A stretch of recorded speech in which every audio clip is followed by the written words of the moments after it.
साथ मैं हूं सुदेश नैन मोर। काबुल में घुसने के साथ ही तालिबान ने अफगानिस्तान पर कब्जा कर लिया है। इसके बाद तालिबानी लड़ाके रविवार रात अफगानिस्तान के राष्ट्रपति भवन तक में घुस गए और वहां तालिबान का परचम लहरा दिया। काबुल पर तालिबान का कब्जा होता देखकर राष्ट्रपति अशरफ गनी अफगानिस्तान छोड़कर भाग गए। जिस बात का डर अफगानिस्तान के लोगों के अलावा पूरी दुनिया को था, वही हुआ। अफगानिस्तान पर तालिबान का कब्जा हो गया। लोग जान बचाने के लिए एयरपोर्ट की तरफ दौड़ पड़े। बिना सामान अपनी जिंदगी बचाने के लिए काबुल की सड़कों पर लोग इधर उधर भाग रहे थे। एयरपोर्ट पर हजारों लोग इकट्ठा हो गए। तालिबान के अत्याचारों से बचने के लिए लोग देश छोड़कर जाना चाहते हैं। अफगानिस्तान के रसूखदार और राजनेता पहले ही देश छोड़कर अन्य देशों में चले गए। आम नागरिकों को भगवान भरोसे छोड़ दिया। भारत के भी कई नागरिक अफगानिस्तान में फंसे हैं, जिनकी सुरक्षित वापसी के लिए भारत सरकार कोशिश कर रही है। हमारी खास पेशकश में आपको बताएंगे कैसे तालिबान अमेरिकी सेनाओं के अफगानिस्तान छोड़ने के चंद दिनों बाद ही पूरे देश पर कब्जा करने में कामयाब हो गया। कैसे तालिबान इतना ताकतवर होकर लौटा है कि उसने अफगानिस्तान पर अपनी हुकूमत कर ली। अफगानिस्तान में बदले हालात का भारत पर कैसे और कितना असर पड़ेगा, यह भी बताएंगे।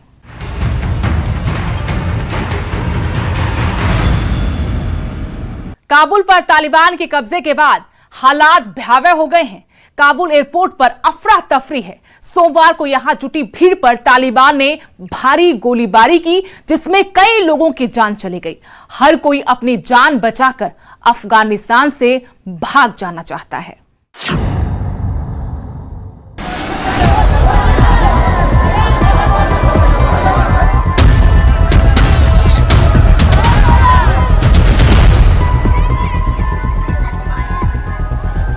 अफगानिस्तान में हालात बद से बदतर हो चुके हैं।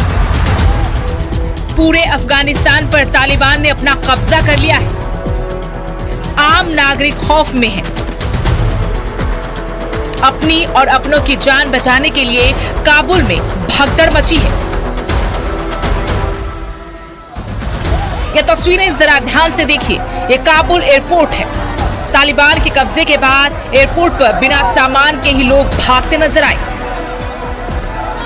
इस वक्त सामान नहीं, जान ज्यादा कीमती है।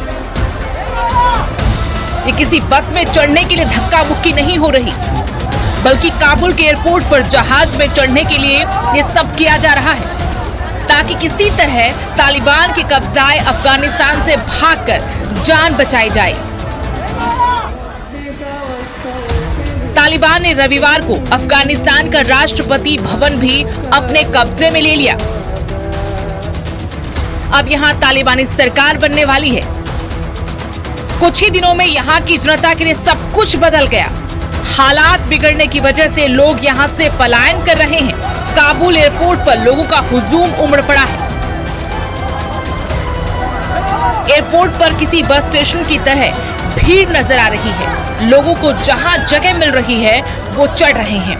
कई लोग बिना लगेज के ही भाग रहे हैं। तालिबान एयरपोर्ट पर मौजूद भीड़ पर गोलीबारी भी की, जिसमें कई लोगों के मारे जाने की खबर है।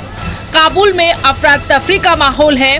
देश छोड़कर जाने के लिए लोग जल्दबाजी में बैंकों से पैसा निकाल रहे हैं। कई लोग वीजा बनवाने के लिए अपने अपने देशों की एम्बेसी के चक्कर काट रहे हैं। रविवार को काबुल के बैंकों और एम्बेसीज के आगे लोगों की लंबी कतारें लगी रही।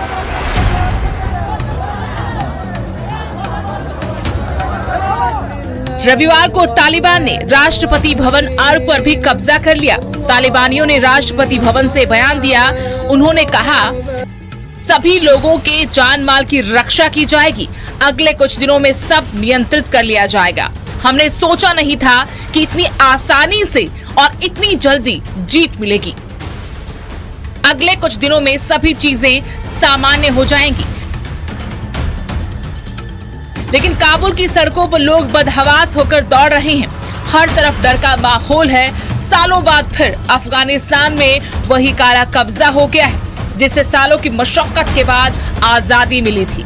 महिलाओं को सबसे ज्यादा डर सता रहा है। पूरी दुनिया की नजरें अफगानिस्तान पर टिकी हैं।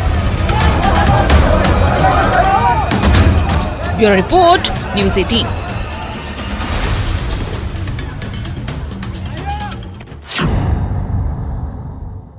अफगानिस्तान के राष्ट्रपति भवन के अंदर तालिबान के लड़ाकों का कब्जा है। ये तो खुद तालिबान ने नहीं सोचा था कि इतनी जल्दी और इतनी आसानी से काबुल पर कब्जा कर लेगा।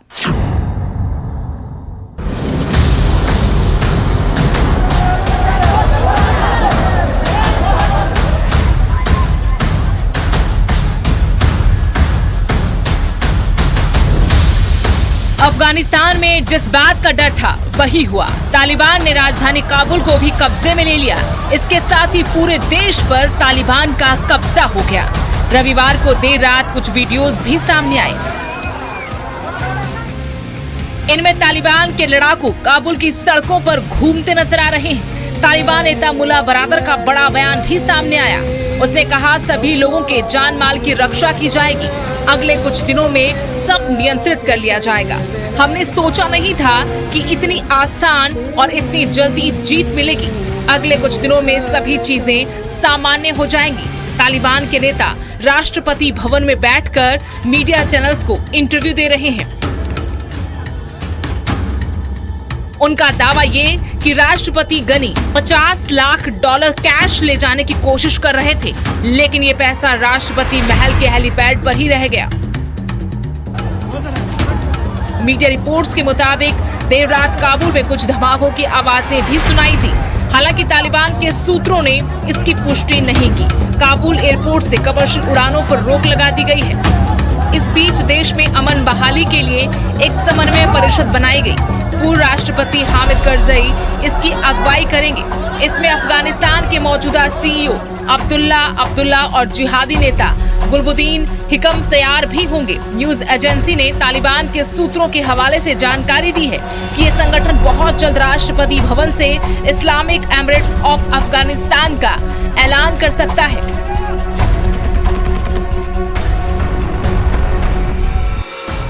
तालिबान ने मुल्ला शिरीन को काबुल का गवर्नर बनाया है। वो तालिबान के संस्थापक मुल्ला उमर के करीबी थे।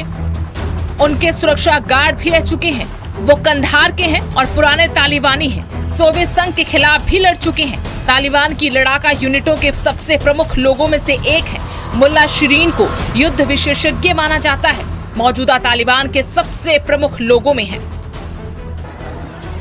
काबुल में तेजी से बदले हालात के बीच अमेरिका ने सिक्योरिटी अलर्ट जारी किया है। इसमें कहा गया, काबुल में एयरपोर्ट समेत सुरक्षा हालात तेजी से बदल रहे हैं। रिपोर्ट्स के मुताबिक काबुल स्थित अमेरिकी दूतावास अब खाली हो चुका है।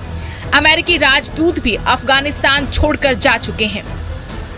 काबुल हवाई अड्डे के कर्मचारी जल्दबाजी में भाग गए, जिसकी वजह से कई विमान बिना सभी यात्रियों के ही उड़ गए। इस समय काबुल हवाई अड्डे पर कोई सिविलियन एयरक्राफ्ट नहीं है, सिर्फ अमेरिकी सेना के विमान हैं। जर्मनी भी अपने दूतावास कर्मचारियों को काबुल से निकालने की कोशिश कर रहा है। अमेरिका और दूसरे देशों की मदद करने वाले अफगानी नागरिकों को बाहर निकाला जा रहा है। काबुल के कुछ इलाकों में लूटपाट भी हुई है। तालिबान हालात संभालने की कोशिश कर रहा है। करीब 200 अफगानी भी भारत पहुंचे हैं। इनमें अशरफ गनी के सीनियर एडवाइजर और कुछ सांसद शामिल हैं। रिपोर्ट्स के मुताबिक काबुल में तालिबान ने चोरी करके भाग रहे 3 लोगों को गोली मार दी। संगठन का कहना है कि लूटपाट करने वालों को गोली मार दी जाएगी। हालांकि जिन 3 लोगों को मारा गया है वो वास्तव में चोर थे या नहीं, इसकी पुष्टि नहीं हो पाई है। इस बीच तालिबान ने एक बयान जारी कर विदेशी नागरिकों, दूतावासों को सुरक्षा का भरोसा दिलाया है। बयान में कहा गया है, हम सभी दूतावासों, राजनयिक केंद्रों और विदेशी संस्थानों और नागरिकों को भरोसा देते हैं कि उन्हें कोई खतरा नहीं है। काबुल के सभी लोगों को ये भरोसा रखना चाहिए कि इस्लामी अमीरात के बलों को सभी की सुरक्षा सुनिश्चित करने के लिए कहा गया है। काबुल और सभी दूसरे शहरों की सुरक्षा सुनिश्चित की जा रही है। पल पल हालात बदल रहे हैं। अमेरिका भी तालिबान के हर कदम पर नजर बनाए हुए हालातों का विश्लेषण कर रहा है। Bureau report, news 18।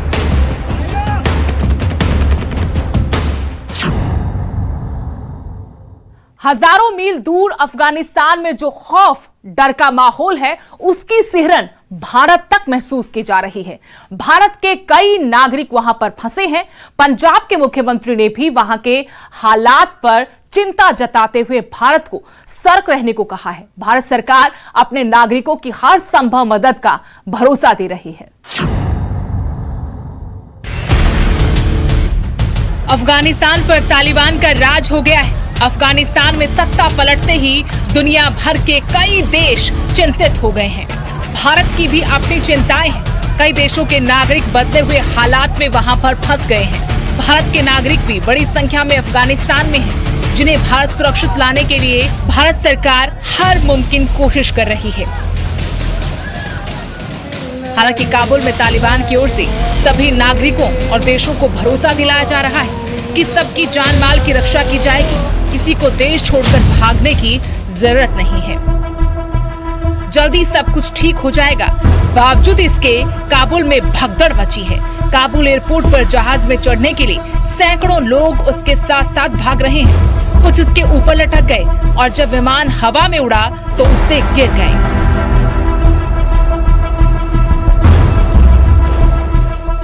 तो लोगों के हवा में उड़ रहे जहाज से नीचे गिरने का वीडियो सामने आया है, जिससे साफ होता है कि वहां हालात कितने भयावह हो चुके हैं।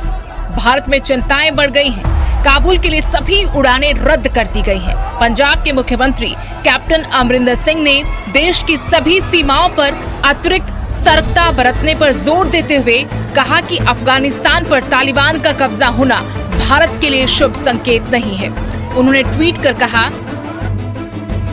अफगानिस्तान का तालिबान के हाथों में जाना हमारे देश के लिए शुभ संकेत नहीं है। ये भारत के खिलाफ चीन पाकिस्तान सांठगांठ को मजबूत करेगा। संकेत बिल्कुल अच्छे नहीं है। हमें अब अपनी सीमाओं पर अतिरिक्त सजग रहने की जरूरत है।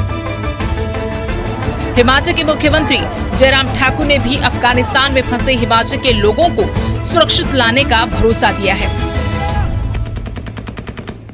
वहां पर फंसा हुआ है और हमने उनकी डिटेल फोन पर तो नहीं, हमने कहा लिख करके आप भेज दीजिए ताकि हम एम्बेसी के साथ टेकअप करके उनको बचाया जा सके। लेकिन पिछले कल भारत सरकार ने वहां पर जहाँ पूरे देश के कुछ लोग जो फंसे हुए थे उनको निकालने में सफलता हासिल की है। उनको लेकर के आए हैं। कुछ और लोग भी अभी तक फंसे हुए हैं। चिंतित हैं हम सब लोग और हम उम्मीद करते हैं कि हिमाचल हर देश काबुल में तालिबान की गतिविधियों का विश्लेषण कर रहा है। अपने नागरिकों को सुरक्षित निकालने के लिए योजना बना रहा है। भारत सरकार भी पूरी तरह से अलर्ट है।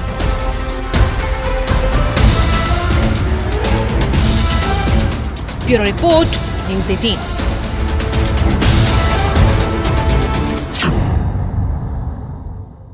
आखिर कौन है तालिबान? क्या है तालिबान जिसकी दुनिया भर में चर्चा हो रही है? अमेरिका जैसे शक्तिशाली देश से पंगा लेने वाले तालिबान की ताकत के पीछे कौन है? कहां से और कैसे ऑपरेट होता है तालिबान? जानते हैं हमारी इस खास रिपोर्ट में।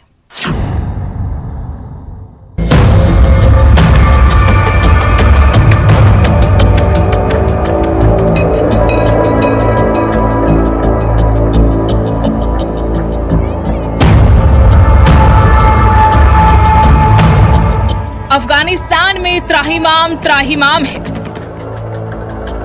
लाखों लोगों की जान मुश्किल में है।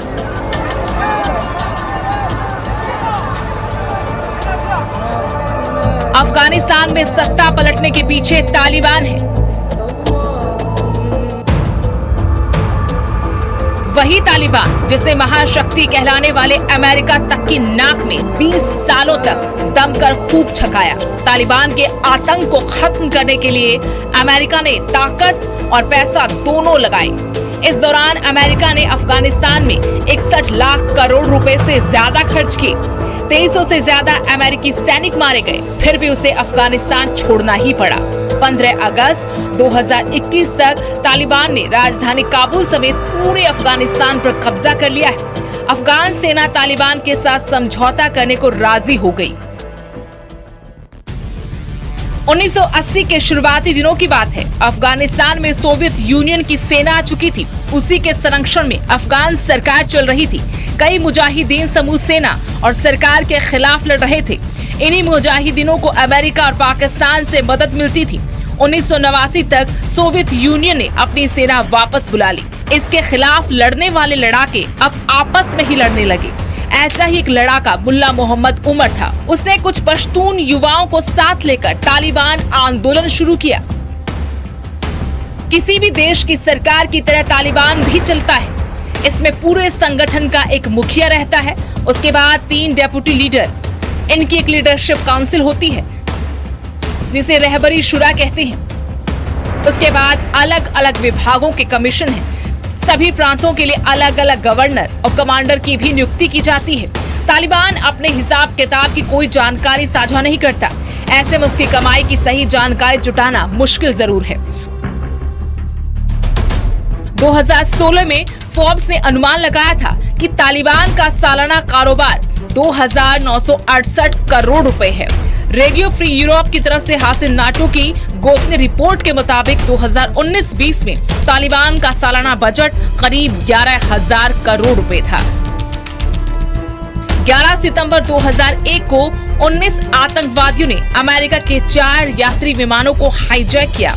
इनमें से 2 विमानों को वर्ल्ड ट्रेड सेंटर, 1 विमान को पेंटागन और 1 विमान अज्ञात जगह पर क्रैश करा दिया गया। इस हमले में 2,996 लोगों की मौत हो गई थी। इस हमले के पीछे अलकायदा का हाथ था। अमेरिका ओसामा बिन लादेन के खून का प्यासा हो गया। ओसामा पहले सूडान में छिपा था, उसके बाद अफगानिस्तान में पनाह ली। अमेरिका को इसकी खबर लगी तो अफगानिस्तान पर टूट पड़ा। उस वक्त अफगानिस्तान में तालिबान का शासन था। Bureau report, news 18।